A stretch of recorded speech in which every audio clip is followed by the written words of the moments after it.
우리가 살고 있는 시대가 어수선하고 또한 코로나라고 하는 이 질병 가운데 많은 두려움에 떨고 있습니다. 이런 상황 속에서 사랑하는 우리 성도님들, 마음이 뜨거워지는 것이 있습니까? 나에게 어떤 열정이라고 하는 것, 열망이라고 하는 것, 그 무엇이 나를 지금 뜨겁게 기대하게 하는 것이 있느냐 말입니다. 이 야곱이라는 사람을 우리가 생각해 볼 때에 태어날 때부터 하나님께서 큰 자가 작은 자를 섬길 것이다. 이 야곱은 작은 자로 태어났죠. 그리고 늘 언제나 형의 장자권을 탈취하기 위해서 그 탈취하는 동안도 끊임없이 기회를 엿봤던 사람입니다. 그리고 마침내 형의 장자권을 빼앗고 형이 죽일까 봐 두려워서 그 고향 땅을 떠나서 외삼촌 라반의 집에 가게 됩니다. 아무것도 없는 빈손으로 찾아갔습니다. 그리고 그곳에서 자신이 사랑할 만한 여인을 만났고 그 사랑하는 여인을 위해서 14년 동안 또한 일을 했습니다. 그리고 그 여인과 결혼도 하고 그 여인과 또한 아이를 낳았습니다. 오늘 본문 속에 있는 이 야곱을 우리가 한번 생각해 볼 때에 아버지께서 이삭이 야곱에게 하는 말이 너희 삼촌 집에 가서 그의 딸들 가운데 한 여인과 결혼을 해라. 그리고 자손을 낳을 것이고 내가 번창할 거다. 라는 그런 축복의 말, 당부의 말을 듣고 야곱이 떠나왔었습니다. 이 바단 아람에 머물고 있는 야곱의 궁극적인 목적, 그가 그곳에 왔던 목적, 그 목적을 이제 달성한 겁니다. 라헬이라는 여인과 결혼했고 또한 아이를 낳았습니다. 또한 그곳에서 3명의 부인을 더 얻었죠. 그리고 12명의 아이들을 낳았습니다. 이제는 그와 그 후손들에게 상속된 것이라고 다 받았기 때문에 이 야곱이 이제 생각해야 될 건 뭐냐면 약속된 땅으로 돌아가고자 하는 겁니다. 지금 야곱은 이곳에서 하나님께 나에게 주신 것을 내가 다 가졌기 때문에 이제는 약속된 땅, 나의 고향, 그곳으로 돌아가는 겁니다. 하나님께서 베델에서 야곱을 만나주셨죠. 도망자 야곱을 만나주시면서 내가 어딜 가든지 내가 무엇을 하든지 내가 내게 이루고자 하는 것이 다 이룰 때까지 내가 너를 지킬 것이고 너를 보호할 것이고 너와 함께 하겠다라고 하나님께서 말씀을 하셨습니다. 그렇기 때문에 야곱은 이제 할 일은 나의 고향, 나의 땅. 오늘 25절에 그렇게 표현하고 있잖아요. 내 고향, 나의 땅. 그곳으로 가는 것이 지금 야곱의 심장을 뜨겁게 하고 있습니다. 내가 할 일은 이제 그곳으로 가는 겁니다. 그런데 고향 땅을 떠나서 온 것보다 다시 고향 땅으로 돌아가는 것이 더 어려운 것이 현실입니다. 올 때는 혼자 떠나왔습니다. 이제는 아내들과 아이들이 있습니다. 또한 그의 장인이 쉽게 보내주지 않는다는 겁니다. 이 장인은 이제 이 야곱을 자신의 친족의 일원으로 또한 인정을 합니다. 왜냐하면 자신을 위해서 14년 동안 일했고 2딸과 결혼했고 또한 자손을 받기 때문입니다. 그러나 야곱은 이 라반 삼촌에게 이야기합니다. 이제 내가 떠날 것을 허락해달라. 내 고향 땅으로 내가 가야겠다 라고 이야기합니다. 그는 라반에게서 자신이 아내를 얻기 위해서 더 많은 대가를 치른 것을 알고 있습니다. 그렇기 때문에 야곱이 하는 말이 이 값비싼 이 봉사를 생각나게 하고 삼촌 정말 공정하고 삼촌 정말 관대하다면 나를 좀 돌아봐 달라. 내가 삼촌을 위해서 이렇게 열심히 일을 했고 이렇게 많은 세월 동안 삼촌을 위해 섬겼다. 그러니 나를 나의 고향으로 돌아가도록 허락해달라는 겁니다. 그런데 우리가 앞에 이야기 24장과 29장의 이야기를 우리가 보게 되면 이 라반은 교활하고 욕심이 많습니다. 그렇기 때문에 이 야곱이라는 이 사람은 라반에게 있어서 큰 자산이 됩니다. 왜냐하면 양들을, 가축을 잘 돌보는 겁니다. 앞서서도 제가 말씀을 드렸지만 이 삼촌과 여곱 관계에 있어서 사장과 종, 사장과 직원, 주인과 종, 그런 관계가 되어버렸다는 겁니다. 그렇기 때문에 이 라반은 야곱을 하나의 자산으로 생각을 하는 겁니다. 그렇기 때문에 많은 일을 할 수 있고 많은 역량을 가진 야곱을 떠나보내는 것을 허락하지 않는다는 겁니다. 그러나 그는 점잖은 모습으로 라반이 이야기합니다. 아첨하는 말로 야곱에게 이야기합니다. 오늘 본문 27절 말씀을 보시면 라반이 이렇게 이야기합니다. 여호와께서 너로 말미암아 내게 복 주신 줄을 내가 깨달았노니 내가 나를 사랑스럽게 여기거든 그대로 있으라. 라반이 주인입니다. 라반이 지배자입니다. 야곱은 종이고 야곱은 삼촌의 지배를 받는 관계입니다. 이 라반의 말을 자세히 보면 여호와의 축복에 대한 그의 설명은 야곱을 가게 할 수 없다라고 하는 빈정거림에 속뜻이 담겨져 있습니다. 그러면서 계속해서 라반이 하는 말이 내 품삯을 정하라. 내가 그것을 너에게 줄 것이다. 라고 28절에 이야기하죠. 이 말은 아주 합리적으로 들립니다. 그리고 아주 관대하게 들립니다. 그런데 이 라반의 마음속에 심정 속에 담겨져 있는 그 뜻은 정확히 말하면 내가 너에게 아무것도 주지 않겠다. 내가 너를 너의 땅, 너의 고향으로 결코 보내지 않겠다라고 하는 라반의 심정이 그 말에 담겨져 있습니다. 야곱은 라반의 속임수로 인해서 14년 동안 일했습니다. 자신이 사랑하는 라헬과 결혼하기 위해서 그런 계약을 맺었습니다. 그런데 이제 그러한 기간, 그러한 계약이 다 마쳤기 때문에 라반과 야곱 사이는 서로 빚진 것이 없습니다. 그렇기 때문에 야곱이 삼촌에게 당당하게 요구를 하는 거죠. 나의 땅, 나의 고향으로 돌아가겠다라고. 야곱은 라반에게 불공평함을 항의합니다. 오늘 29절 30절 한번 보십시오. 야곱이 그에게 이르되 내가 어떻게 삼촌을 섬겼는지 어떻게 외삼촌의 가축을 쳤는지 외삼촌이 아시나이다. 내가 오기 전에는 외삼촌의 소유가 적더니 번성하여 때를 이루었으니 내 발이 이르는 곳마다 여호와께서 외삼촌에게 복을 주셨나이다. 그러나 나는 언제 내 집을 세우리까? 야곱은 삼촌을 위해서 일했지 자신을 위해서, 자신의 집을 세우기 위해서, 자신의 재산을 위해서 일한 것이 아니라는 겁니다. 야곱의 이 말에 라반의 마음이 부드러워진 것처럼 31절 초반절에 보입니다. 라반이 이렇게 이야기하죠. 내가 무엇으로 내게 주랴? 하지만 야곱은 내가 무엇으로 내게 주겠느냐라고 하는 이 라반의 말을 야곱은 자신의 장인인 이 라반의 비람을, 그 성격을 너무나 잘 알고 있었습니다. 라반은 결코 야곱에게 어떤 가치가 있는 것을 줄 사람이 아니라는 겁니다. 그러기에 야곱은 상당한 가치가 있는 어떤 것에 대한 요구를 삼촌에게 전혀 하지 않습니다. 그는 단지 라반의 짐승떼에서 아직 태어나지 않은 새끼 염소, 새끼 양, 이것들 나중에 태어나게 되면 그것들을 나에게 달라고 요구합니다. 보통 염소는 검습니다. 그리고 양은 희죠. 그는 단지 이렇게 이야기하는 거죠. 앞으로 태어날 새끼 양과 새끼 염소 가운데서 점이 있고 아롱진 것들, 그것들을 나에게 주십시오.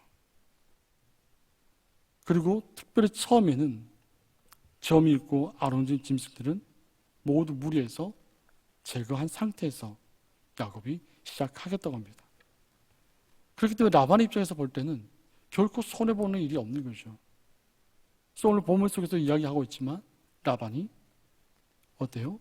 점이 있고 아롱진 것들, 그들 살 길 저 멀리 다 가려내어서 저 멀리 보내놓습니다. 가장 보잘것이 없어 보이는 이러한 요구는 라반의 마음을 지우게 한다는 겁니다. 그 이유는 그는 그런 조건 속에서 이 라반이 생각할 때 야곱이 얻을 이익은 결코 없다는 겁니다. 반면 자신의 훌륭한 목동 이 야곱을 계속해서 일을 시킬 수 있다라고 하는 그 마음이 기쁨이 있다는 거죠. 실제로 야곱은 라반을 위해서 꽤 많은 양떼를 번식시켰습니다. 그리고 더 많이 번식시킬 것이고 오랜 시간 머물어서 혹은 심지어 야곱이 고향으로 돌아가지 못할 그런 상황도 일어날 수도 있다라고 라반은 생각을 한 겁니다. 그래서 마침내 삼촌 라반과 야곱이 새로운 계약, 새로운 거래가 시작된 겁니다. 야곱은 삼촌의 양떼를 염소들을 계속 치면서 거기서 새로 태어날 새끼들 가운데 아롱지고 점 있는 것들만 야곱이 가져가기로 한 것. 이 계약이 이루어진 거죠. 그러나 라반은 야곱이 자신을 속이지 않도록 하기 위해서 확실히 했죠. 첫 번째 무엇을 했어요? 라반이 무리들을 분류하고 모든 점 있고 아롱진 짐승들을 사흘 길, 저 멀리 떨어진 안전거리가 될 수 있는 그곳으로 떼어놓습니다. 그리고 야곱은 계약하에서 라반의 소유 가운데 단지 흰색의 양떼와 순전히 검은색의 염소들만 양을 칠 수 있도록 야곱에게 주는 거죠. 따라서 만일 야곱이 자신의 짐승들을 확보하려면 이 야곱이 해야 될 일이 무엇입니까? 희고 검은 것만 가지고 있는데 희고 검은 것들이 아롱지고 점이 생겨야 된다고 하는 그것을 출산할 수 있는 새끼를 출산할 수 있는 그 방법을 야곱이 찾아야 된다는 겁니다. 라반이 생각할 때 그런 일은 결코 일어날 수 없다는 겁니다. 그것은 불가능할 것이라고 라반은 생각했습니다. 그렇지 않다면 이 야곱의 제안에 라반은 결코 동의하지 않았을 겁니다. 야곱보다도 더 철저하게 계산하는 사람이 우리가 알다시피 라반이죠. 결코 손해보는 일을 하지 않는 것이 삼촌 라반입니다. 그런데 이러한 마음을 갖게 하는 것, 이런 마음을 갖고 있는 그렇게 하게 하는 것은 이 야곱이 의도한 바였다라고 이야기합니다. 야곱은 어떤 일합니까? 염소들이 짝을 지을 때에 그것들 앞에 껍질이 부분적으로 벗겨진 나뭇가지를 놓아둡니다. 그러면 성경 이야기하기를 점이 있는 새끼들을 낳게 된다.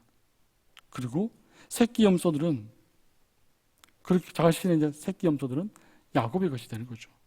그리고 흰색의 양들이 짝을 지을 때 그것들 앞에 검은색의 염소를 놓아두면 검은색의 양이 태어난다는 겁니다. 이 모든 것들이 야곱의 소유가 된다라고 성경은 우리에게 지금 이야기하고 있습니다. 그러나 야곱은 이러한 방법을 마구잡이로 사용하지 않았다는 겁니다. 야곱은 무리에서 가장 건강하고 가장 튼튼한 동물들에게만 적용했다는 겁니다.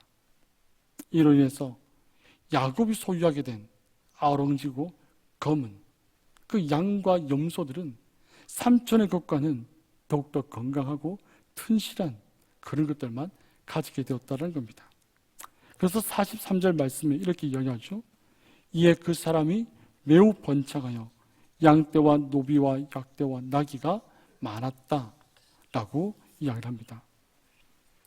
야곱의 이러한 이야기들은 아브라함에게 하나님께서 주었습니다. 또한 이삭에게서 하나님의 약속이 갱신되었습니다. 야곱이 가나안 땅을 떠나기 전에 자신의 아버지 이삭이 야곱에게 축복하면서 주었던 말씀입니다. 약속이 성취되고 있음을 보여주는 한 부분이 오늘 본문 이야기입니다. 모든 족장들은 하나님으로부터 후손과 땅의 언약의 관계를 그 약속을 받았습니다. 그리고 자신들을 통해서 열국의 복이 흘러져 내려갈 것이라고 하는 그 약속을 족장들은 야곱 또한 받았다는 겁니다. 29장 31절부터 30장 24절 말씀을 보게 되면 12지파의 족장이 되는 그 조상들이 출생하는 겁니다. 야곱은 후손에 대한 약속이 풍성히 성취되는 것을 목격했습니다. 야곱은 이전에 아브라함처럼 그리고 자신의 이후 애굽의 후손들처럼 자신이 약속받은 대로 하나님이 그와 함께 하셨기 때문에 이 타국 땅에서 번창하게 되었다라고 하는 겁니다. 우리가 출애굽도 알다시피 이국 땅에서 다른 나라 땅에서 430년 동안 70명의 무리가 한 민족으로 600만 명의 장정이 애굽을 탈출한 것처럼 하나님께서 그런 민족을 이루게 하셨다는 겁니다. 그리고 야곱을 통해서 라반과 그의 가족에게 복이 주어짐에 따라서 다시 한번 이 말씀이죠. 땅의 모든 족속이 너와 내 자손으로 말미암아 복을 받으리라. 야곱이 이야기하는 겁니다. 삼촌, 내가 처음 왔을 때는 삼촌의 양떼가 작았습니다. 그러나 내가 삼촌의 양떼를 치면서 내가 거닐고 치는 것들마다 하나님께서 이렇게 큰 거부가 되게 하셨다. 하나님이 나를 통해서 삼촌에게 복을 주셨다 라고 지금 이야기를 하고 있는 겁니다. 이 모든 관점에서 볼 때 우리 본문 속의 오늘 말씀 이 이야기는 하나님의 언약은 충분하게 완전하게 성취하시는 분이 하나님 아버지입니다. 야곱에게는 이제 땅에 대한 약속, 그 약속이 남아있는 겁니다. 야곱이 라반에게 떠나게 달라고 요구를 할 수 있었던 것은 내 고향 나의 땅, 그것으로 돌아가고자 하는 야곱의 열망이, 뜨거운 심장이 야곱에게 있었기 때문입니다. 어떻게 보면 야곱이 그곳에서 편히 살 수도 있습니다. 늘 언제나 자신의 인생 속에서 자신을 괴롭히고 자신의 사기를 치고 자신을 힘들게 하는 그 삼촌을 이겨서 뭔가 해볼 생각도 있을 수도 있습니다. 그러나 야곱은 하나님이 약속하신 땅, 그 땅으로 돌아가고자 하는 그 열망이 이 가슴 속에 들끓고 있었다는 겁니다. 라반은 야곱이 자신에게 너무나도 유하기 때문에 바로 그 땅으로 돌아가는 것을, 야곱의 그 열망을 꺾으려고 하는 것이 삼촌이었습니다. 애굽인들은 그들의 노예들을 풀어주지 않았습니다. 10가지 재앙이 내리기 전까지, 장자의 죽음이 오기까지 바로가 끝끝내 이스라엘 백성들을 보내려고 하지 않았습니다. 그 이유가 무엇입니까? 600만 명의 장정이 애굽을 위해서 노동을 할 수 있는 노동력이라고 하는 겁니다. 이 엄청난 자산을 애굽은 쉽게 보내고 싶지 않았다는 겁니다. 이스라엘 노예들을 해방시킨 것, 그것은 하나님께서 그들을 기억해내셨고 하나님께서 그들을 이끌어내신 것은 아브라함과의 약속, 그 약속을 생각해내셨기 때문입니다. 오늘 보면서 야곱이 라반과의 관계를 끊고 약속의 땅으로 돌아가게 될 수 있는 것은 기적적인 새끼를 낳는 방법, 아롱진 것과 점인 것들을 낳을 수 있는 방법, 도저히 할 수 없는 일을, 기적적인 그 방법을 야곱이 하게 되었다는 겁니다. 하나님은 인간의 속임수에 의해서 좌절되지 않습니다. 하나님의 정의는 마침내 승리합니다. 하나님 자신들의 백성에게 땅을 주시고 보호하십니다. 하나님 자신의 백성들을 통해서 열국에 복을 주시고자 합니다. 하나님의 언약은 어떤 방해도 불구하고 반드시 성취된다는 사실을 우리는 기억해야 합니다. 우리는 연애를 잘 아시죠? 연애의 가장 큰 특징이 회귀 본능이라는 겁니다. 내가 태어난 고향으로 반드시 돌아간다는 겁니다. 연애는 원래 민문에서 태어나서 자랍니다. 그러나 얼마쯤 시간이 지나고 나면 바다로 내려갑니다. 바다에서 3, 4년 동안 살다가 다시 산란할 때가 되면, 새끼를 낳을 때가 되면 반드시 본능적으로 자신이 태어났던 고향으로 돌아갑니다. 그래서 여느 때들이 강기슭으로 올라갑니다. 원래 연어가 나이아가라 폭포에 없습니다. 그런데 어느 한 19년 어류학자가 이 연어 회귀 본능을 확인해 보고자 나이가라 폭포 상류에다가 산란을 하게 합니다. 그래서 이 연어들이 나이가라 폭포 상류에서 흘러져 내려가서 민물을 거쳐서 바다로 돌아갑니다. 바다에서 3, 4년 시간을 보내고 나서 다시 산란하기 위해서 연어떼들이 나이아가라 폭포로 계속해서 올라오는 겁니다. 근데 이 나이아가라 폭포의 이 물의 세기가 얼마나 셉니까? 이 연어떼들이 자신의 고향으로 돌아가기 위해서 점프를 시작합니다. 위에서 내려오지는 그 폭포물에다가 점프를 계속 뜁니다. 그러니까 주둥이가 터지죠. 아가미가 터집니다. 피가 철철 흘러내립니다. 포기하지 않습니다. 계속해서 끊임없이 그 폭포를 위해 상해서 점프를 합니다. 왜냐하면 내가 가야 할 곳이, 나의 고향이 그곳에 있기 때문입니다. 사랑하는 성도 여러분, 이 땅에서 하나님께서 우리 각자에게 맡기신 사명이 있습니다. 우리가 이 땅에서 호흡하며 살아가는 이유가 있다라고 하는 겁니다. 오늘 이 하루라는 시간을 우리가 살아왔습니다. 어떻게 사셨습니까? 어떤 열망을 품고 어떤 뜨거운 심장을 가지고 오늘 하루를 지내고 있었습니까? 히브리서 11장 13절부터 16절 말씀 보면 이렇게 말씀이 기록되어 있거든요. 잘 들어보세요. 이 사람들은 다 믿음을 따라 죽었으며 약속을 받지 못하였을 때 그것들을 멀리서 보고 환영하며 또 땅에서는 외국인과 나그네임을 증언하였으니 그들이 이같이 말하는 것은 자기들이 본향 찾는 자임을 나타냅니다. 그들의 나온 바 본향을 생각하였더라면 돌아갈 기회가 있으려니와 그들이 이제는 더 나은 본향을 사모하니 곧 하늘에 있는 것이라. 이러므로 하나님이 그들의 하나님이라 일컬음을 받으심을 부끄러워하지 아니하시고 그들을 위하여 한석을 예비하셨느니라. 아멘. 사랑하는 성도 여러분, 이 땅에 사시기가 힘드시죠? 언제 끝날지 모르는 코로나라는 위험 속에서 얼마나 마음고생이 심하십니까? 언제 어떻게 나에게 닥쳐올지 모르는 두려움 속에 우리 있습니다. 그래서 지금까지 이만큼의 인생을 사시면서 얼마나 많은 어려움들을 굽이굽이 넘어오셨습니까? 그때마다 나와 함께 하셨던 그 하나님이 계시기 때문에 이 자리에 앉아 계시지 않습니까? 하나님께서 우리의 생명을 한순간에 가져가신다면 내가 자랑할 수 있는 나의 지위와 나의 지혜와 나의 경제력과 나의 힘과 그 능력이 아무 소용이 없습니다. 하나님께서 여러분 한 분 한 분을 향해서 하나님 뜻이 있습니다. 하나님 여러분에게 맡기신 사명이 있습니다. 그 사명을 놓치지 마시고 하나님의 음성을 들으시면서 하나님 여러분을 통해서 하나님의 축복이 흘러져 내려가기를 원하십니다. 하나님 여러분 한 사람 한 사람을 살리셔서 여러분의 그 뜨거운 심령이 다시 살아나기를 원합니다.